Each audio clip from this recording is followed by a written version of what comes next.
If you have your Bible this morning, turn with me to Psalm 8. One last time, we've been finishing off the summer with Psalm 8. And we come this morning to either the first verse of it or the last verse of it, whichever you choose, for they are exactly the same.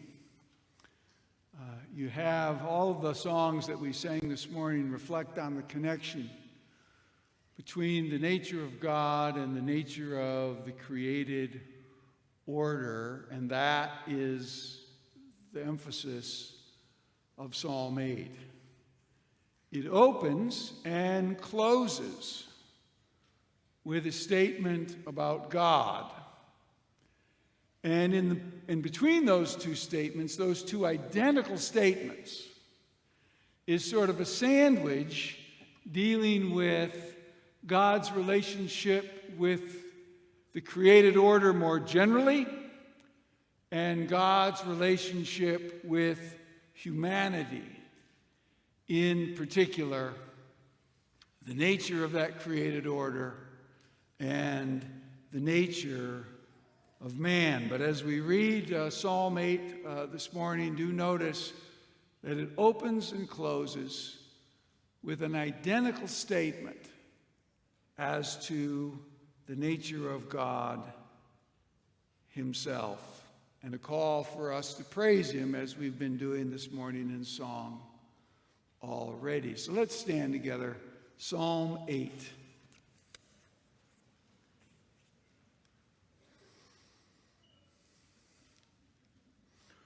O Lord, our Lord, how majestic is your name in all the earth. You have set your glory above the heavens. Out of the mouth of babies and infants you have established strength because of your foes, to still the enemy and the avenger. When I look at your heavens, the work of your fingers, the moon and the stars, which you have set in place. What is man that you are mindful of him, and the Son of Man that you care for him? You have made him a little lower than the heavenly beings and crowned him with glory and honor. You have given him dominion over the works of your hands, and you have put all things under his feet, all sheep and oxen, and also the beasts of the field, the birds of the heavens, and the fish of the sea, and whatever passes along the paths of the seas. O Lord, our Lord, how majestic is your name in all the earth. Let's look to the Lord in prayer. Father in heaven, we call all the earth to praise you, to shout to you, to serve you. The psalmist commands all the earth, serve the Lord with gladness. Serve the Lord with gladness. Father, on this Labor Day weekend, when we think of the many callings that you have given to us, various lives that you have, by your providence, led us into, may we hear this word of application for our daily lives, what we call our careers, our work, our labor, our calling. Whether we eat or drink or whatever we do for a living, We not only do it unto your glory, but the psalmist tells us that we ought to do it with gladness. Serve the Lord with gladness. Come before him with a shout of thanksgiving. Lord, as we remind ourselves week by week, we are all about knowing you and making you known, and the psalmist tells us that he's about exactly the same thing and calls us to this precise calling. Know that Yahweh, he is God, and he made us, and not we ourselves. That we are his people and the sheep of his pasture. Oh Lord, use this hour to enable us to know in a fresh way that you are God. You are the one who has made us. That we are your people. A people with a particular relationship with you. In joy and sorrow and all of our difficulties and trials, we are with you.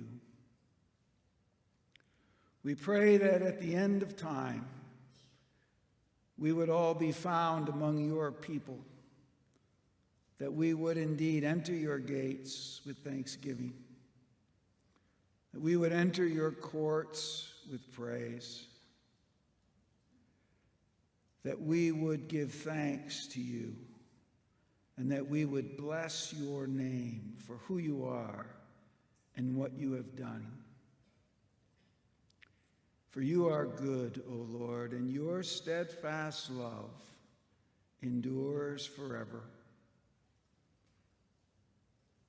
And from one generation to the next, you will be found faithful to your people. Whether in joy or in sorrow, you will be found faithful to your people. Enable us to rest in that faithfulness and in that steadfast love, we pray in Jesus' name. Amen. We're seated.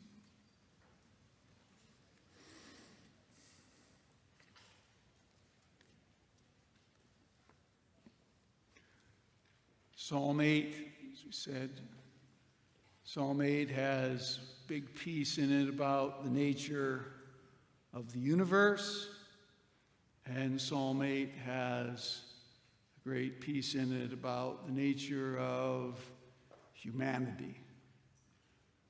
Like a theological sandwich cookie, with this on the top and this on the bottom. O Lord, our Lord, how majestic is your name in all the earth, verse 1. O Lord, our Lord, how majestic is your name in all the earth, verse 9. It's a psalm that begins and ends with God. The name of God,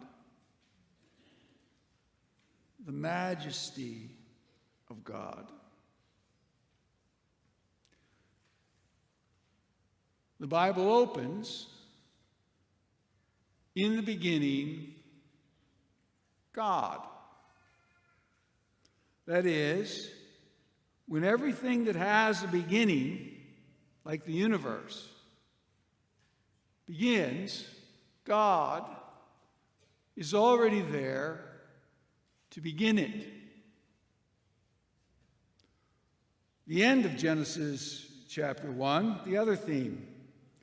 So God created man in his own image. Verse 27. In the image of God he created him. Male and female he created them. The explanation of the universe, God. The explanation of the nature of man, God again. The end of all these things, the aim of them, God again. And hence the psalm beginning with God and ending with God. O Lord, our Lord, how majestic is your name in all the earth. See, the Christian claims to know these fundamental things. It's bold to stand up and say that we know what the nature of the universe is, but we're called by God to say nothing short of that. We know what the nature of the universe is. It's a creation of the living God. We know what's most important and unique about humanity. Human beings bear the image of God. Really big, fundamental questions like that, we know the answers to them because we know God. Oh, a secular society scoffs at that. Oh, how arrogant, how foolish, how bombastic to think that you know such things. Nobody knows such things. But scoff as it will. It's simply the psalmist's presupposition, and it's been the presupposition of the Christian church since it began, founded in Jesus Christ, who knew the nature of the universe and the nature of man, and has encouraged us to know the same. Remember how Jeremiah put it in Jeremiah 9:23 and 24. Thus says the Lord, let not a wise man boast in his wisdom, nor let a mighty man boast in his might. Let not a rich man boast in his riches. But let him who boasts boast in this, that he understands and knows me, that I am the Lord, who practices steadfast love, justice, righteousness in the earth. For in these things I delight, declares the Lord. That is, for in these things, understanding and knowing God, this is what God himself delights in. God delights in it if you increasingly understand him. God delights in it as you come to know him better and better. Thus declares the Lord.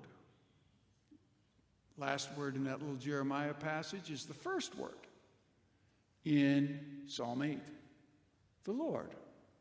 In our Bibles, generally capitalized L-O-R-D, reflecting what's sometimes pronounced this way in the Hebrew Bible, Yahweh. Yahweh, the covenant name for God. Yahweh, our Lord, how majestic is your name in all the earth. State our thesis for this morning this way. We can know God and be in personal relationship with him. We can know God and be in personal relationship with him. 4 statements we'll make over this single little sentence. 4 headings pulled out of just sort of isolating the sections of Psalm 8:1 or Psalm 8:9, whichever you care to look at, because they, as I say, are identical. So we start with this. We know God by name. We know God by name. O Lord. O Lord. Or Yahweh, our Lord. How majestic is your name in all the earth. Now that particular name for God takes place in the Old Testament just over 6,800 times. 6,800 times. Yahweh. The Standard Bible Dictionary, scholar by the name of T. Reese, says this about it. It is the personal proper name par excellence of God.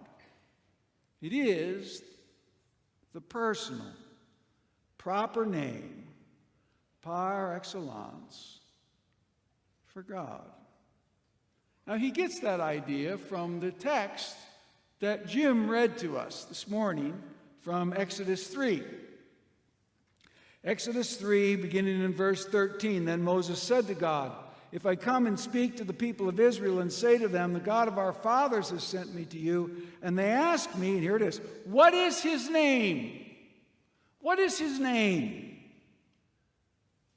Here's what Moses wants to know. What shall I say to them? God said to Moses, I am who I am. And he said, say this to the people of Israel. I am has sent me to you. God said to Moses, say this to the people of Israel. Yahweh. Yahweh. The God of our fathers, the God of Abraham, the God of Isaac, the God of Jacob has sent me to you. This is my name forever. I am Yahweh. Seems to be some sort of connection between the two. Those scholars argue on and on and on about what it may be, and there's a lot of complications to it. But the point of it, I am Yahweh, the ultimate, is the presupposition of everything in the Bible, right? Back again, this is a creation psalm. In the beginning, God. In the beginning, God. In the beginning, God is already there. I've mentioned quite a number of times when our oldest was about 2 years old. We lived out in the country. I served a country church in northwest Iowa. And our house and the church building were probably a third of a mile north of Highway 3 on a gravel road. And after supper at night, I would just take my oldest daughter and we would slowly walk down to Highway 3 and back.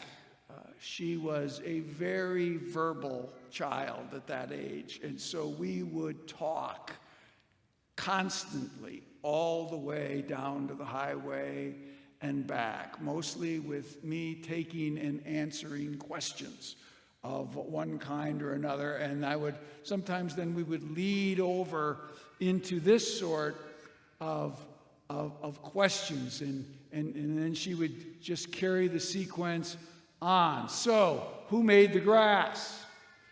God did. Who made the clouds? God did. Who made the trees? God did. Who made the barn?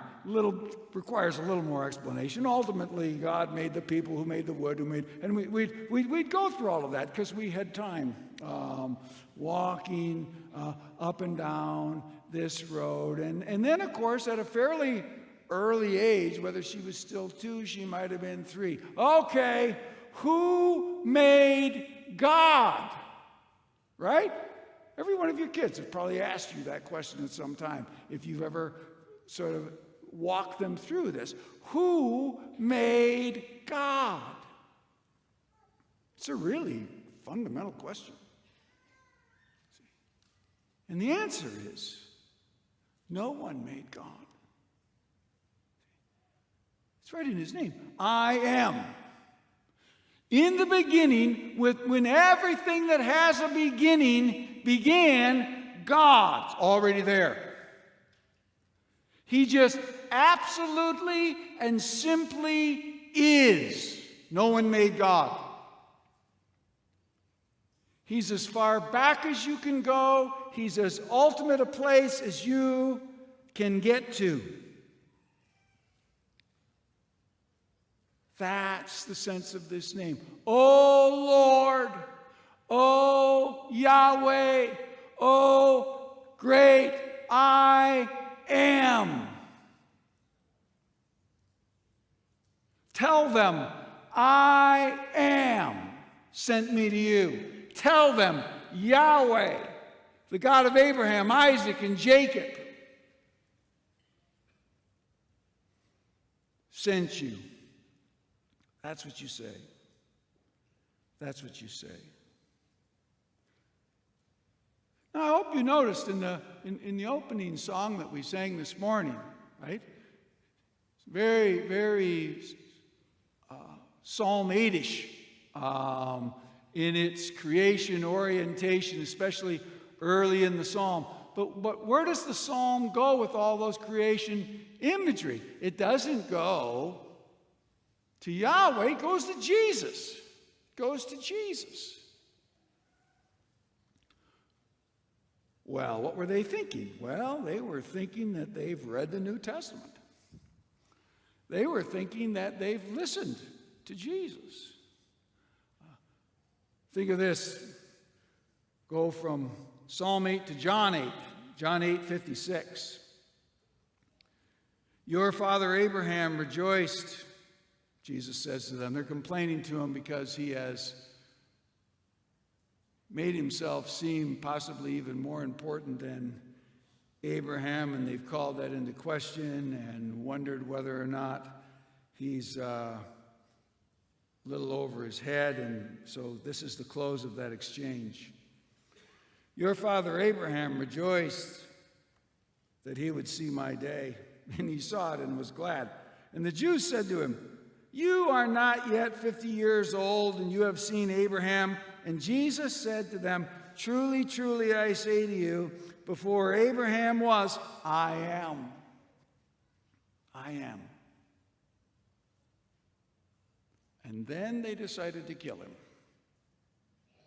because they understood him to be doing exactly what the writers of the opening hymn we sang this morning were doing, equating Yahweh and Jesus.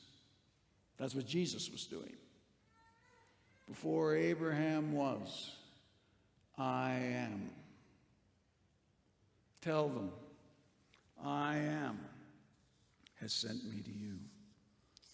But more than that, Jesus is also making connections to this sort of idea from Isaiah 43:10, because he's the Messiah, who surprisingly turns out to be God himself. But that's the New Testament doctrine. Messiah turns out to be the second person of the triune Godhead. Isaiah 43:10, you are my witnesses, declares the Lord, and my servant whom I have chosen, that you may know and believe me and understand that I am he. Before me no God was formed, nor shall there be any after me. God is talking. I am he. Jesus says, before Abraham was born, I am. Verse 13 of Isaiah 43, also henceforth, I am he. There is none who can deliver from my hand. I work, and who can turn it back? I am Yahweh. We know God by name.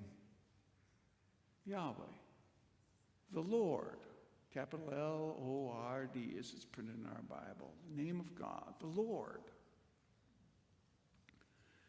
Secondly, we know God, that God, within personal relationship. He says it so simply, O Lord, and then just personal pronoun, our. O Lord, our Lord. Our Lord. The self-existent God, related uniquely and personally to a group of people. Our Lord. Our Lord. Plural, personal pronoun. Now, David, elsewhere, he will refer to his relationship with God with a singular personal pronoun. For most of us, it's the most recognizable psalm in all of the Psalter. Psalm 23 opens. Same name, Yahweh. Yahweh. Yahweh, Lord, capital L-O-R-D, Lord, the one shepherding me. I've said many times, it's a participial construction in Hebrew.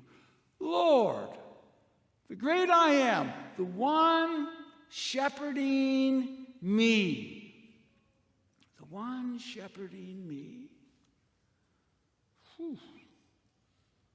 When I look at the heavens, the work of your fingers, the moon, the stars, which you have put in place, I ought to be reminded that the creator of that, he's the one shepherding me. He's our Lord. But even more intimately, more individually, he's the one shepherding me, shepherding his people. Middle of Psalm 23.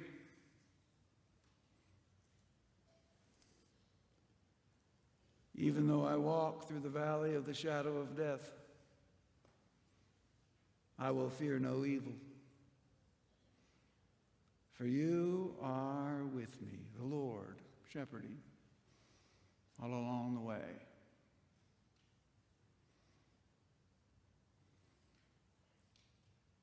A group that meets on a Zoom call Saturday mornings, we read a little Greek and Hebrew together, and one couple, now for the most part, they live in Missouri, so that's why we're on Zoom, because they moved away. They had a 37-year-old son. He died of cancer this week. And his dad was sending out texts throughout the week as to what was going on in their lives. These texts were first-hand accounts of a group of people walking through the valley of the shadow of death together. That's what they were. Plainly, that's what they were. Here's what's going on where we are in the valley of the shadow of death. And David says, well, we're all going to be there eventually. We're all going to be there.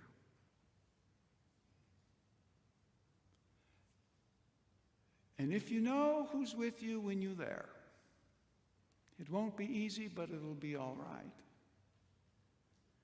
It won't be painless, but it'll be all right.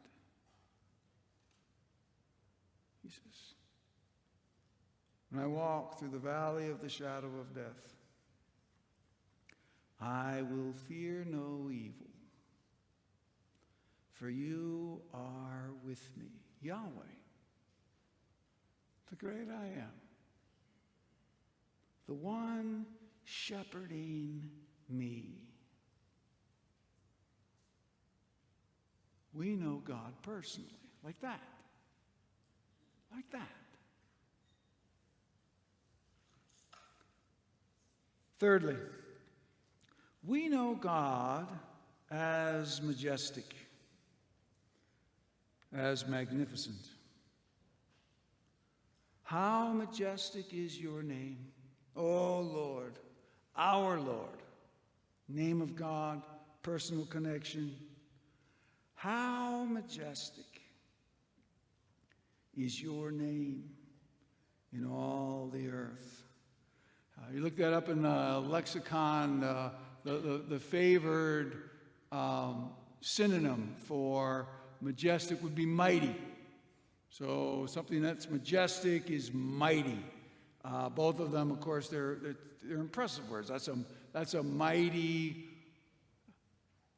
wave is what we're going to go to, Psalm 93.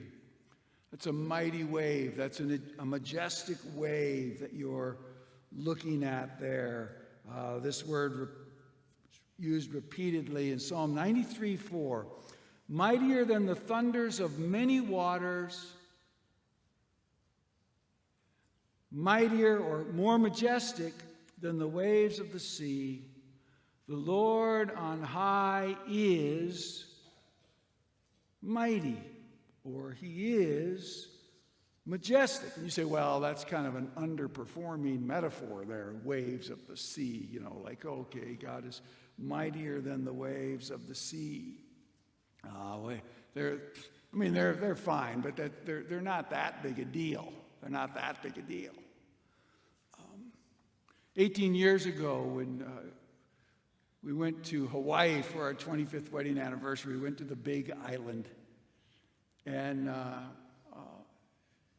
mostly just did beach sort of stuff, but certainly took some trips. And one day decided to do, even on the Big Island, you can easily drive all the way around it in one day, and you go from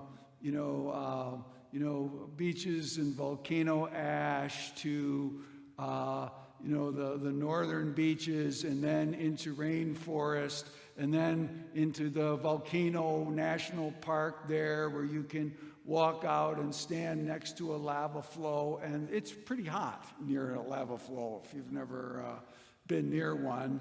And then you just circle your way back. We started out in Kona, and then we ended up in Kona on the Big Island. And as we went by, we drove down to the southern tip of Hawaii. And I don't know what was going down there that day, but what it looked like that day was that the waves were competing with each other from two directions, so that they're just smashing up against each other. And the swells off of this rocky coast, which really cliffs. There's people fishing off of the edge of these cliffs. They couldn't catch anything super big because they had to bring it up about 18 feet or so to get it above the rocks where they were, and they weren't catching anything that I could see anyways. But these waves, they were impressive. You say, well, yeah, the metaphor still doesn't work that much. Yes, but it would work.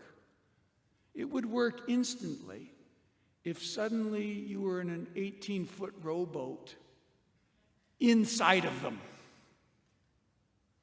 Inside of them. Because then you'd be wondering whether you're going to survive them. How in the world you're going to survive them. You would be. And I don't know if you could or not. It would sort of give you the creeps to just think about falling in there for a second. You felt you'd never get back out. It was impressive. We see this is the only way you can think about God. We are never actually, this is how we often feel, this is how most people imagine it all the time. We imagine when we're thinking about God, we're standing safely on the outside looking at him. We're never there. You're never on the outside of God looking at him. Never. You've never been there. You'll never be there. You're always in the waves. You're always in him, inside of him, dealing with him really, really directly. Really directly. How majestic is your name. Remember, the psalmist makes precisely that point. Psalm 139. Where can I go from your spirit? Where shall I flee from your presence? If I ascend to heaven, there you are. If I make my bed in Sheol, there you are. Question is, how do I get outside of God so I can look back at him? Can't be done. No matter where you go, he's already there. He's already there. You're constantly inside of him. It's one of the majestic things about him. He's everywhere. He is, as we say, omnipresent. He's omnipresent. He is omnipotent. Psalm 115:3, our God is in the heavens. He does whatever he pleases. Simple statement. God can always do whatever he wants. Whatever he wants. You never know exactly what he's going to do. He can always do whatever he wants. He does whatever he pleases. It's what the angel Gabriel said to Mary, you remember, when Mary couldn't understand, like, oh, I'm going to have what? I'm going to do what? No, I don't think you understand. And Gabriel basically says to her, no, you don't understand. For nothing shall be impossible with God. Nothing shall be impossible with God. He's omnipotent. You don't know what he's going to do. But you can know this. He can do whatever he pleases. He will do whatever he pleases. You can know that for sure. For sure. And then there's God's omniscience. He knows everything. He knows everything. Context, we've mentioned this text each of the 3 times. That's why I came back to it for the 3rd time. Matthew 10, 30, 31. But even the hairs on your head are all numbered. Fear not, therefore. The context is a fearful situation. People thinking that they might wipe out the people of God. And Jesus says, oh, don't worry about that. Don't worry about that. Don't worry about those who can only kill your body and can't do anything to your soul. Don't worry about them. Don't worry about them. But we do worry about them. We worry about a lot of things. We've got a lot of serious things to worry about. We really do. We really do. Overwhelming things. Frightening things. So what's Jesus talking about here? Well, he's talking about this. When we are in those frightening situations, what does it feel like? It feels like God must have forgotten us. He must have. He wouldn't be doing this. He couldn't be doing this. He wouldn't have brought us here. He wouldn't have taken this, and he certainly wouldn't have taken that. He wouldn't do that. But he would, and he does. But he certainly hasn't forgotten you. Not only does he know about the difficult situation that you're in, Jesus says, he knows it so intimately that he's aware of the number of the hairs on your head. So nothing that's happening is outside the scope of our previous point, whatever he pleases. As you trust him, you hang on to him, your Father in heaven, steadfast love and faithfulness. It's compatible with a lot of strange things. How majestic is your name. 4th and finally, as we close, we know the God of all the earth. O Lord, our Lord, how majestic is your name in all the earth. In all the earth. This is the only God there is. He's the one who created everything. All the other gods aren't gods at all in any real name. Hard to say sometimes what the Old Testament has in mind when it refers to these other gods. It's just the practice of pagans, demonic activity. Sometimes it's the rulers of the present age under the guidance of demonic activity. But whatever it is, there's only one God is in the heavens who does whatever he pleases. There's just one. He is God in all the earth. He's the only one really worthy of the name God in all the earth. And everyone knows he's there for the reasons we've just been talking about in Psalm 8. We mentioned this 2 weeks ago, Paul's words in Romans 1.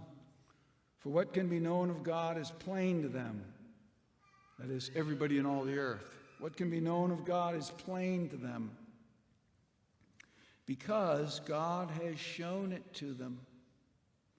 For his invisible attributes, namely his eternal power and divine nature, have been clearly perceived ever since the creation of the world in the things that have been made, so that they're without excuse. Everybody knows he's there. They all know he's there. Everybody. Professing atheists, they know he's there. Inescapable. They all know he's there. My favorite 20th century theologian, Carl Henry,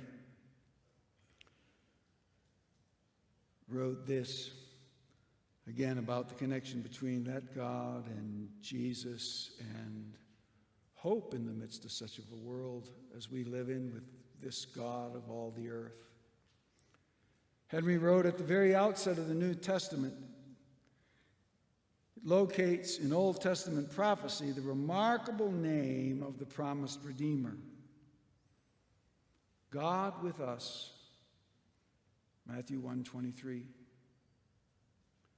The words recall at once not only the Septuagint translation of Emmanuel in Isaiah 7:14, but also Yahweh's name as revealed to Moses.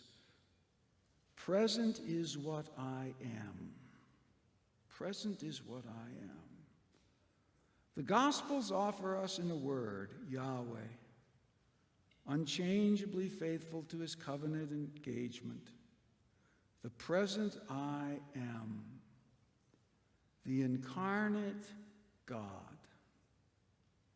Jesus, who promised at the end of Matthew's Gospel, and I will be with you all the days,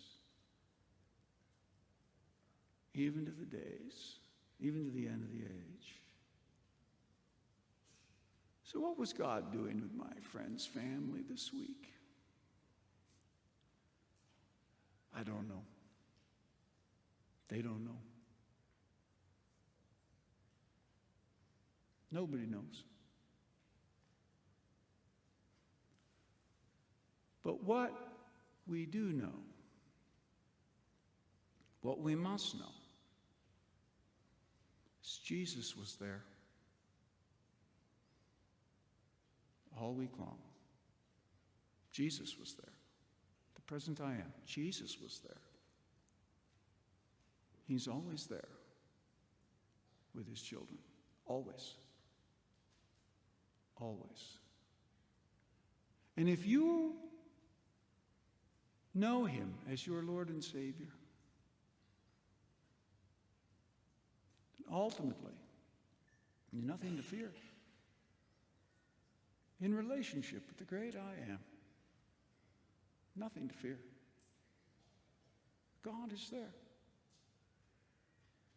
Yahweh is there in his Son, Jesus.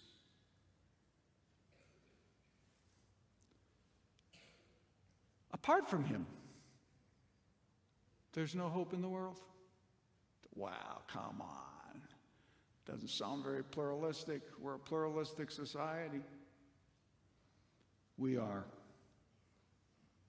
We're also a pagan society. We're also a godless society. Not much comfort in that.